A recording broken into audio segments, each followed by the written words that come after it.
Well, as promised, I wanted to circle back and do really the second video out of these two in what is the most attractive food plot that you can plant this summer or this fall, and why I choose the different plantings that I choose. I hope I can make some sense out of that for you. If you haven't watched the first video, it's really, there's three things that make a food plot attractive, and it's not just what you plant. So it's probably important that you watch that video. You don't have to watch it first, but there's other things that make, and I would argue more important things, that make a food plot attractive other than what to plant. But I just want to break this down into kind of three areas that I consider like the staple of the food plot seeds, what you can plant for your food plots. The first is legumes, and I'm going to start with that because in my opinion, legumes are probably the most attractive plants that you can plant for deer, all things being equal. So there's some negatives with planting legumes. There's a lot of positives.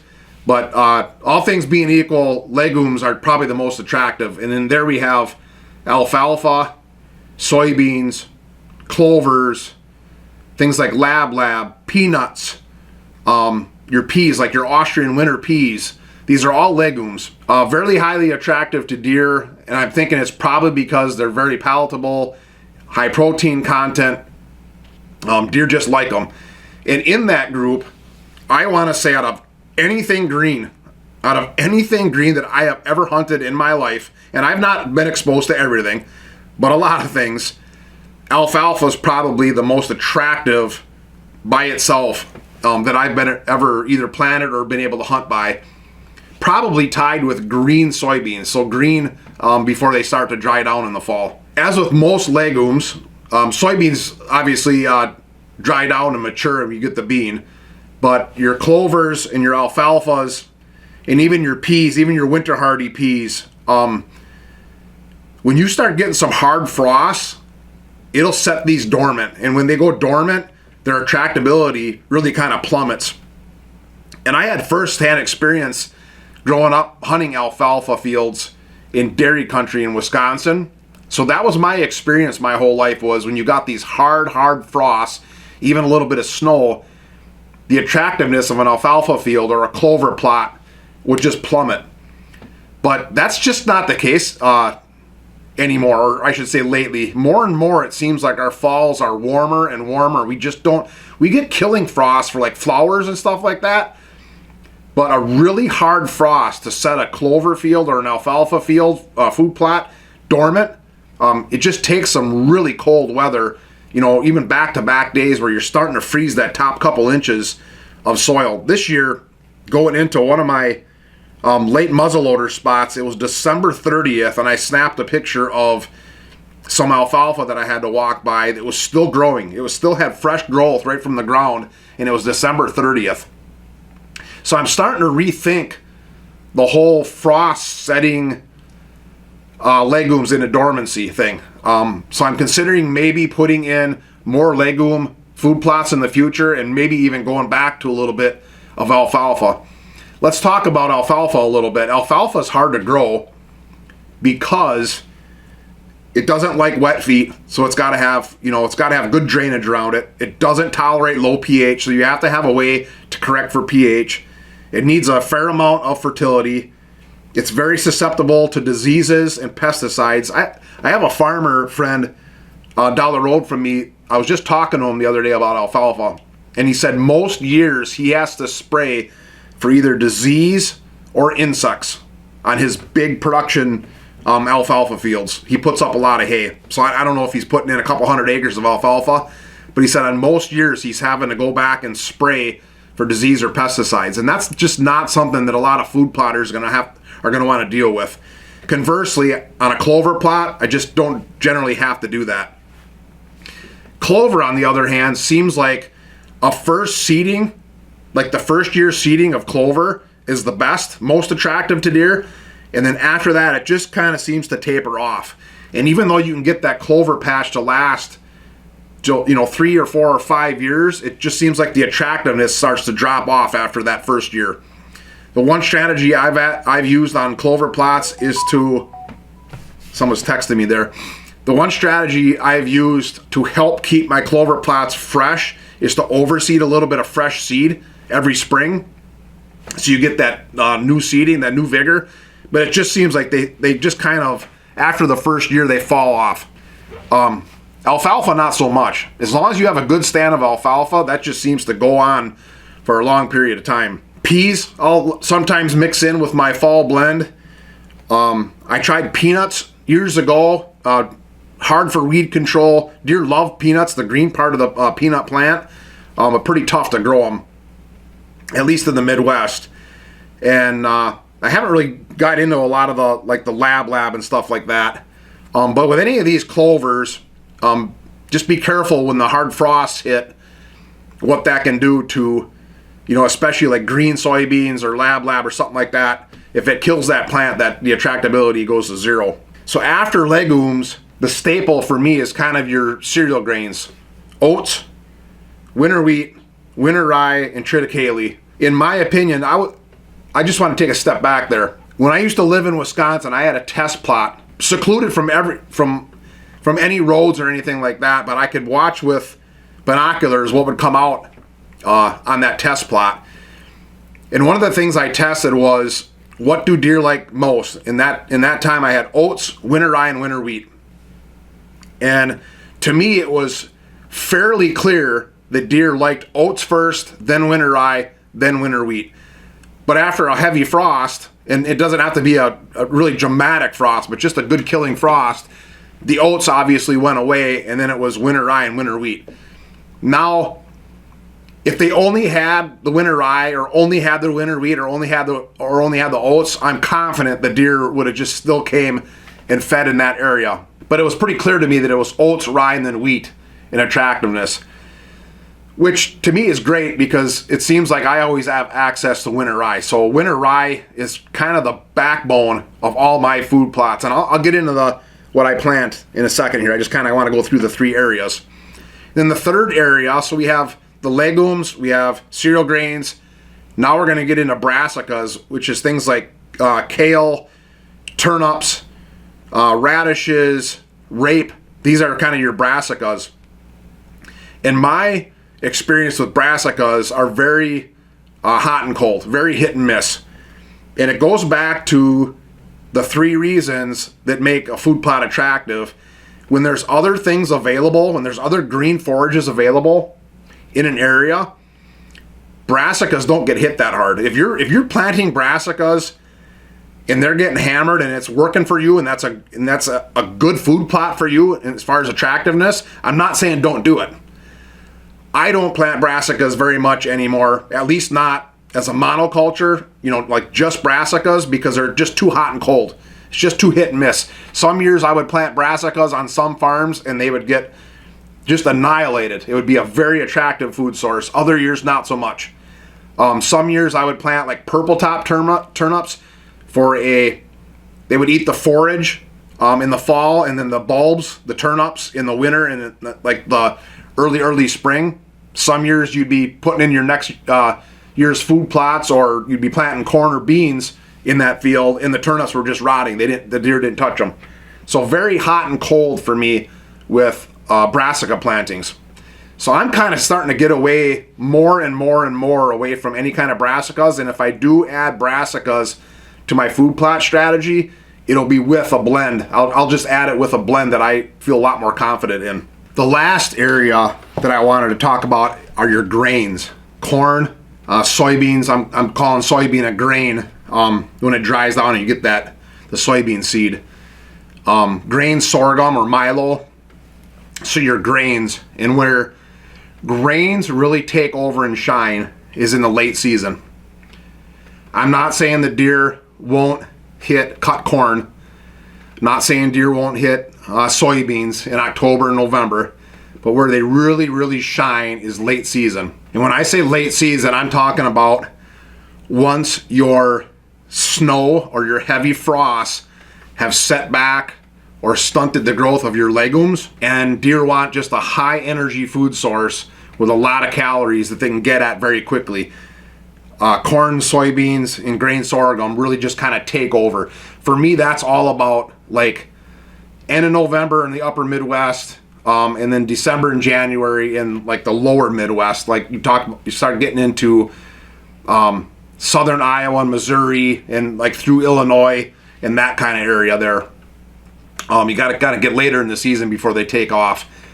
Cut corn, when a combine goes through, for whatever reason, you got about 5 to 7 days where deer just love that fresh cut corn. I don't know if it's just because it's easier for them to pick at the corn, if they were maybe bedded on some of the ditches and draws around that corn, and so they're still kind of stuck in that area, so they feed heavily on that corn. But cut corn, whether that's in October or December, really draws deer pretty good. So now let's get into my number one food plot for deer, and really there's two. So I always want to have greens, basically from like Labor Day all the way through early part of archery season. I want greens, and then I want my grains to kick in, let's say around Thanksgiving time, that week of Thanksgiving, into December and into January. So there's really two choices. I want greens and I want grains. So let's start with the greens. My backbone, and when I say, it's worked for me, it's worked because it's attractive. It's easy to grow. Deer like it. It's not, terribly fussy with pH and tons of fertilizer and disease and insects. So the backbone that I've been using now for about 10 years, give or take, is winter rye with crimson clover. And I got it written down here what I use. I use 50 pounds of winter rye and 15 pounds of crimson clover, and that's my green staple food plot blend. Now, we know that legumes are very attractive. That's what that crimson clover is. And crimson clover is really a biennial clover, and it's very fast growing in the fall. That's why I like crimson clover. If you want even more attraction with a green food plot, you can add soybeans. So you can add, let's say, 10 pounds of soybeans with that same mix, planted in, let's say, mid-August. For me, it's going to be about mid-August. Always try and time that before rain. This year I went a little bit earlier, probably like August 10th, I'm just guessing, and I was fine. I wasn't too early. Just understand that those soybeans, once they take a frost, will die and you'll get nothing from them, and you'll never get any beans planting them that late. But then you have that super highly attractive soybean plant, the green soybean, which I said is equal to alfalfa. Remember I was talking about that earlier?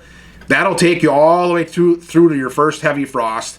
Your winter rye will kick in, and your crimson clover, they'll stay eating on your crimson clover until you get some really heavy hard frosts. And then that winter rye just takes off, and it's good for the rest of the year. If you want to add oats, because oats are a little bit more attractive than winter rye, you can do that. 50 pounds of winter rye, 15 pounds of clover, crimson clover. You can throw in 10 pounds or 15 pounds of oats. That's fine. Just common oats, like Jerry oats, something you'd get at the elevator or the co-op, and you're still not too thick.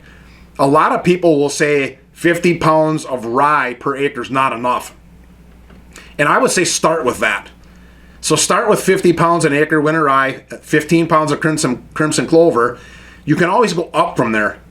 So if this is the first time you've done this, on year 2, if you want, you can go 75 pounds of winter rye or 100 pounds of winter rye. Or you can start out with 50 pounds of winter rye and your crimson clover and get that in August, and you can come back, after Labor Day with another 50 pounds of winter rye. The reason why I don't start out too heavy with the winter rye is because I want to give my crimson clover a chance to really kind of germinate and explode out of the ground, because that's my legume base in my mix. You can add, like I said, soybeans early. You can add winter peas if you want. Winter peas is another legume. Again, it'll be more frost tolerant. So there's things you can add. You can even add different brassicas to this mix. My favorite brassica for forage, the leafy part, is apple turnips. So you can add a few pounds of apple turnips. You can add a few pounds of winter peas. I don't hardly do this at all anymore, because I find that the winter rye with the crimson clover, and if I add my soybeans, that's just a staple for my green food sources, and I don't need to go and buy extra, turnip seed or winter pea seed. Again, you can do it if you want, but I find I don't have to. So just to go over that again, 50 pounds rye, 15 pounds crimson clover. You can add 15 pounds of oats if you want. You can throw in a little bit of Turnips, you can throw in a little bit of peas, you can throw in maybe 10 pounds of soybeans, and that's it. That is my staple for all my green food plots. All of my green food plots are planted in this. If it's a destination plot, a transition plot, or a kill plot, it's all planted into this same green forage mix. Because I want my farm to peak in attractiveness during, let's say, November, December. So wherever you are, if you're listening to this video, this is how I always think it. Think of the peak hunting pressure in your area. When do most of the bucks that you're passing that you want to get to grow to 2 or 4 or 5 or whatever age class you want. You want to hunt big bucks. You want to get them to that next age class. When are the most of those getting shot? And for me, my entire life, it's always been during the primary gun season in my area. So if you want to time peak attractiveness to your food plots because you have a goal of keeping bucks on your farm and protecting them, you want them to select your farm the most hours, the most daylight activity to protect those deer, then I'm going to say you want to have some grains. And you want those grains to be at their peak level of attractiveness during that gun season. So I'm always planting corn and I'm always planting soybeans. Now the question is, which is better? And I don't know why, but I can tell you that I've seen deer walk through standing soybeans and go to pick corn. They'll walk right through them, won't even nibble on them, they'll go pick corn. And I've seen just the opposite. I've seen bucks walk through standing corn or pick corn and go to standing soybeans. And I can't tell you if it's weather related, moisture content related with the beans, right then and there. I can't tell you why, but they know why, because all the deer are doing it. So I plant both, and then I rotate my corn and my soybeans, kind of a little miniature rotation. But I have grains and greens, and that's my number one choice, or number one and number two. But you really got to have both going into every season now. It doesn't change. Let's just circle back a little bit. I do want to end with, because I'm going to probably try this one more time. I've tried alfalfa food plots many times in my hunting life. And every time I do it, it's more work than it's worth to me. So I always say, well, I'm not going to try that again because there's other things that are just as attractive. But I really think I'd like to try to circle back and plant some alfalfa, just because it seems like our winters, or I should say our falls, are so much warmer than they were like 30 years ago, when I kind of developed my opinion on alfalfa and clover going dormant during the hunting season.